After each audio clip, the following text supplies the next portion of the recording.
చూసారు కదండి, మొత్తం అంతా దగ్గరికి వచ్చేసింది. కూర అంతా చక్కగా చూసారు కదా ఎంత మంచి కన్సిస్టెన్సీలో ఉందో. ఈ టైంలో మనం తగినంత ఉప్పు వేసేసుకుందాం. ఈ కూరకి సరిపడంత ఉప్పు వేసేసుకుందాం.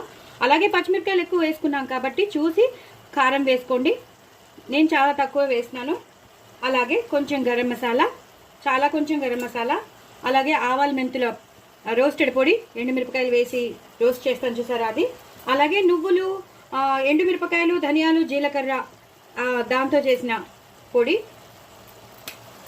ఇవన్నీ కలిపేసుకోవాలండి. చాలా చాలా టేస్టీగా ఉంటుంది, విపరీతమైన టేస్టీగా ఉంటుంది. ఒకసారి ట్రై చేయండి, మీకు తెలిసిపోతుంది. ఎంత మీకు చూస్తుంటేనే అర్థమైపోతుంది కదా ఎంత టెంప్టింగ్గా ఉందో.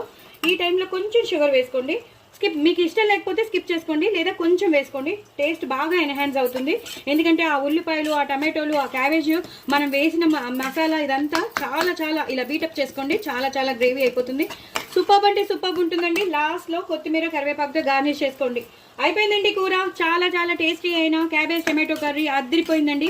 డూ ట్రై ఇట్ అండి. నా ఛానల్ సబ్స్క్రైబ్ చేసుకోండి, సపోర్ట్ చేయండి, ఇంకో నలుగురికి షేర్ చేయండి. పక్కనున్న గంట సింబల్ని టబీమని కొట్టండి. పిల్లలకి పెట్టండి, మీరు చేసుకోండి, హ్యాపీగా తినేసేయండి. చాలా చాలా టేస్టీ అయింది. చపాతీలు చేసుకోండి, నంచుకోండి, పూరీలు చేసుకోండి, దాంట్లో కూడా నంచుకోండి, అన్నంలో తినండి. చాలా చాలా టేస్టీ అయినది. పెద్దవాళ్ళు అయితే మిమ్మల్ని అసలు వదిలిపెట్టరు.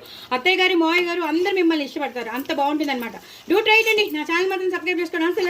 అసలు మర్చిపోదు. బాయ్ అండి.